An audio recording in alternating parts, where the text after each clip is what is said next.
I was this like straight A kid. You know, I was killing it, and I just took a nosedive once I got into this scene.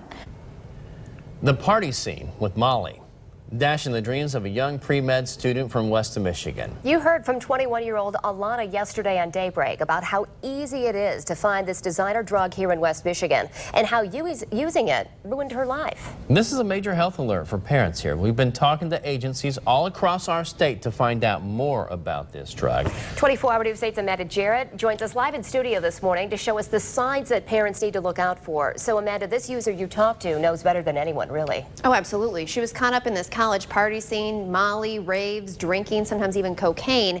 But it was that euphoric feeling of a Molly high that kept her coming back every weekend. And her parents had no idea.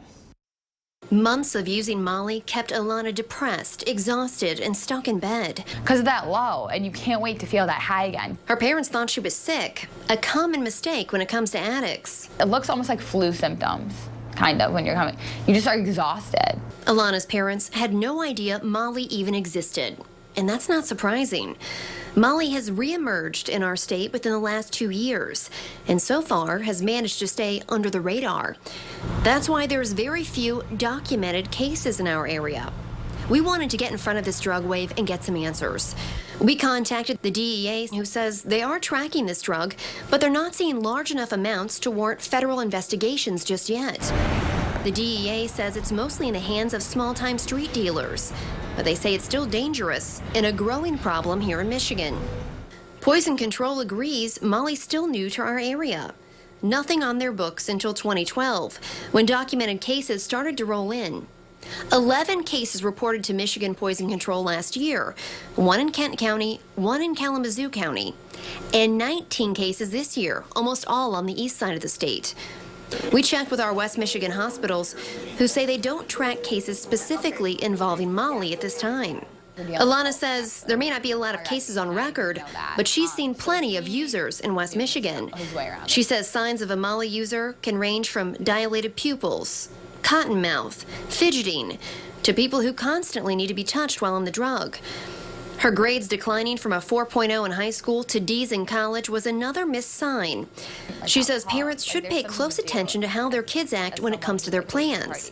Your whole week, you're obsessed with getting to this party.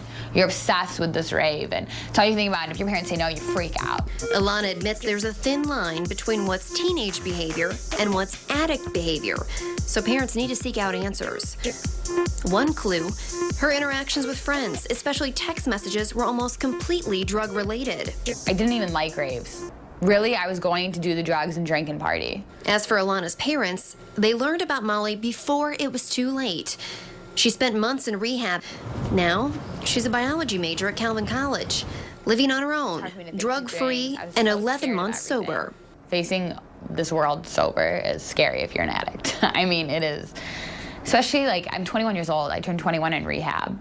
And it was the best birthday I've ever had. Much different than her days of raves with Molly. Now her sights are back on med school instead of scoring her next high. Alana just got her first A in a science class in years and hopes to be accepted into med school once she finishes at Calvin College. It's fantastic news that she's doing well here, but a big question that kind of stands out here is why aren't hospitals tracking this right now?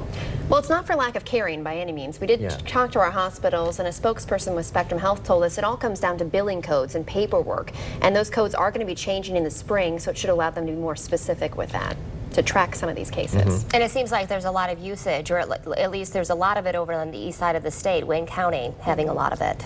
Yeah, and the DEA says that's consistent with what they're seeing, poison control as well. Some of that idea is just it's coming in from Canada, it's in the east side of the state, and then it's making its way to West Michigan now. So you've seen just a couple cases, but again, those are just the documented cases that we're seeing. Yeah, typically it just kind of makes its way this way. It goes east to west in a lot of cases with a lot of these different types of drugs that come on the scene here. So it's becoming more prevalent here. And it's also a bigger danger, too, because WebMD has something out today, too, right? Right, yeah, they just posted one of the top 3 threats you need to know about, which is Molly, because it's touted as pure MDMA. It is often not pure. We told you that yesterday. Yeah. That's what Poison Control says. You'll see bath salts in it, meth, cocaine, anything. So it's just, I mean, it's very dangerous. Well, that's the big thing I think that people have to worry about the most in this case in some ways, is because there's nobody regulating this stuff. You don't know what you're getting. Somebody says it's Molly. You think maybe it's MDMA. You don't know. You don't know what It you're could be getting. anything. It's a mixed bag. Yeah. All right. Thank you.